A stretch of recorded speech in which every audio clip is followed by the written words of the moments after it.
নমস্কাৰ বন্ধু বান্ধৱীসকল পুনৰ এবাৰ সকলোকে স্বাগতম জনাইছোঁ আন এটি জব ইনফৰ্মেটিভ ভিডিঅ'লৈ আজি যেটো এডভাৰটাইজমেন্টৰ কথা ক'ব ওলাইছোঁ এডভাৰটাইজমেন্টটো আহিছে সমগ্ৰ শিক্ষা অসমৰ পৰা ভালেকেইটামান পদৰ বাবে তেওঁলোকে আবেদন বিচাৰিছে গতিকে ভিডিঅ'টো আপোনালোকে শেষলৈ চাওক গম পাব কি পোষ্ট আছে তাত কোৱালিফিকেশ্যন তাৰ বাবে কি বিচাৰিছে স্যালাৰি কিমানকে দিব এজ লিমিট কিমান ধৰি দিছে গোটেই কথাখিনি ভিডিঅ'তে ডিসকাস কৰিম ইনফৰ্মেটিভ যেন পালে লাইক আৰু শেয়াৰ কৰিবলৈ নাপাহৰিব যদি চেনেলটো এতিয়ালৈ সাবস্ক্ৰাইব কৰা নাই তেনেহলে সকলো ধৰণৰ চাকৰিৰ বাবে চেনেলটো আজি সাবস্ক্ৰাইব কৰি থব এইখন অফিচিয়েল এডভাৰটাইজমেন্টখন আৰু ইয়াত অনলাইন ৰেজিষ্ট্ৰেচন অলৰেডি স্টাৰ্ট হৈ গৈছে 2 তাৰিখৰ পৰা আৰু 16 তাৰিখলৈকে সময় আছে গতিকে তাৰ আগতে ইন্টাৰেষ্টেড সকলে এপ্লাই কৰিব পাৰিব বয়সৰ সীমা যেটো দিছে মিনিমাম 18 ইয়াৰ্ছৰ পৰা পাৰিব আৰু ম্যাক্সিমাম 62 ইয়াৰ্ছলৈকে দিছে আৰু প্ৰথমটো পোষ্ট হৈছে ইয়াৰ এক্সপাৰ্ট কনসালটেন্ট যাৰ বাবে পোষ্ট গ্ৰেজুৱেট ডিগ্ৰী বিচাৰিছে আৰু ইয়াত বেসিক পে থাকিব 30000 ৰ পৰা 110000 লৈ গ্ৰেড পে থাকিব 13800 টকা ইয়াৰ এটাই পোষ্ট আছে আৰু ইয়াৰ প্লেস অফ পোষ্টিং হ'ব ষ্টেট মিছন অফিচ গুৱাহাটী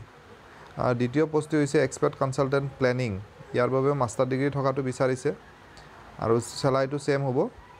আৰু ইয়াতো এটা পোষ্ট আছে আৰু পোষ্টিংটো ইয়াত গুৱাহাটীতে হ'ব তৃতীয় পোষ্ট হৈছে প্ৰজেক্ট ইঞ্জিনিয়াৰ যেটোৰ বাবে বি ইলেক্ট্ৰিক্যাল বিচাৰিছে ইলেক্ট্ৰিক্যালত বি কৰা সকলে এপ্লাই কৰিব পাৰিব আৰু ইয়াত 30000 ৰ পৰা 110000 লৈকে থাকিব সেম থাকিব কেৱল গ্ৰেড পেটো ইয়াত কম হ'ব অলপ 12700 টকা এটাই পোষ্ট আছে এইটো গুৱাহাটীতে posting next associate officer PNM আছে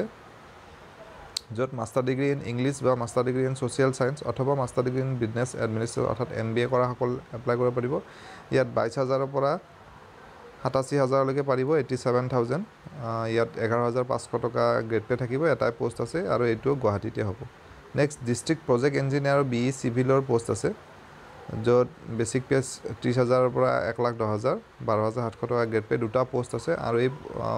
প্লেস অফ পোষ্টিং হোজাই আৰু বিশ্বনাথ চাৰিআলিৰ বাবে আছে নেক্সট গ্ৰেজুৱেট ইন কমাৰ্চ থকাটো প্ৰয়োজনীয় যেটো পোষ্ট হয় পোষ্টৰ নাম হৈছে ফাইনান্স এণ্ড একাউন্ট অফিচাৰ কমাৰ্চত গ্ৰেজুৱেচন কৰা সকলে এপ্লাই কৰিব পাৰিব আৰু দুটা পোষ্ট আছে হোজাই আৰু সাউথ সালমাৰা মানকাছাৰ আৰু গোটেইকেইটা পোষ্টতে এক্সপেৰিয়েন্স থকাটো বিচাৰিছে যিসকলে ইন্টাৰেষ্টেড হয় এডভাৰটাইজমেন্টখন চাই ল'ব এডভাৰটাইজমেন্টখন ডেসক্ৰিপচনত দি দিম আৰু আপোনালোকে সমগ্ৰ শিক্ষা যেটো অফিচিয়েল ৱেবসাইট ssa.assam.gov.in তাত গলেও পাব আৰু অনলাইন ৰেজিষ্ট্ৰেচন কৰিবৰ কাৰণে তাতে লিংকটো পাব গতিকে আশা কৰিছো ভিডিঅ'টো জৰিয়তে আপোনালোকৰ মাজৰ এজন হলেও ক্যান্ডিডেট উপকৃত হ'ব পুনৰ এটা নতুন ভিডিঅ'ত লগ পাম ধন্যবাদ